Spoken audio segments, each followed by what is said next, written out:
ስማ ሄጄ ሰላም ልበላት እንዴ? አርፈ ተቀመጥ። አይኑ ይጥፋና ደማ ያፍርም ያየኛል እንዴ? ታዩ ምን መሰለች ልጅ እንዳመለጠችው በደንብ እንጂ። ተለያየን እንጂ አልጠላትም፣ አትጠላኝም። ምን ችግር አለ? በእናትሽ ከዚህ ቦታ እንሂድ። አይኑን ማየት ነው ያስጣለኝ። እባክህ እሷ እንዳንተ አታስብ ይሆናል። ምን አርግ ያጠረ እንዴ? መጣሽ ምሩ። አቤት ምን ፈልግ? እንዴት ነሽ? ስላየሁሽ ደስ ብሎኛል። እኔ ደግሞ እንዴት እንደደበረኝ። አሁን ምን ፈልገህ ነው? ኧረ ምንም። ግን ምን አርጌሽ ነው? አልበደልሽኝ። አለመግባባት ነው ያለያየን። እንኳን ስንት ነገር አብረው ያሳለፉት አንድ ቀን የሚያውቁት ሰው እንኳን ያለ ምክንያት ይጠላል እንዴ? ያሳለፍነው ያውላ ነገር ለሰላምታ እንኳን የማይበቃ ወረት ነበር ለካ። የፈለከውን ማሰብ ትችላለህ። እኔ እስከማውቀው የተለያዩ ሰዎች በምንም አይነት መንገድ ደግሞ ሊዋደዱ አይችሉም።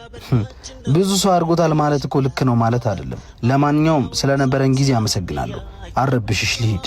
ቆይ እንኳንም አገኘሁ። ያበደርከኝን ብር ደግሞ ስለተቀበልኩ ልመልስልህ እፈልጋለሁ። አካውንት ንገረኝ። አይ ከአስራት በኩራትሽ ጋር አንድ ላይ አድርገሽ ለሙታን ሳማር ቅዱስ ሚካኤል አንድነት ገዳም አስገቢ። አስራትን የሚያስገቡ ሰዎች የእግዚአብሔርን ንብረት ለራሱ የሚመልሱ ናቸው። በገዳሙ በርካታ የልማት ስራዎች ተሰርተዋል። አሁንም የአባቶች በዓት እየተሰራ ሲሆን የቅዱስ ሚካኤል ህንጻ ቤተክርስቲያንን ለማስጀመር ጥረት እየተደረገ ይገኛል። የቅዱስ ሚካኤል ወዳጅ ሆናችሁ ቅዱስ ሚካኤል ቤታችሁን በበረከት የጎበኘላችሁ አስራታችንን በማውጣት የተጀመረውን ስራ እናስጨርስ። ለማገዝ በኢትዮጵያ ንግድ ባንክ 1044 25 98 391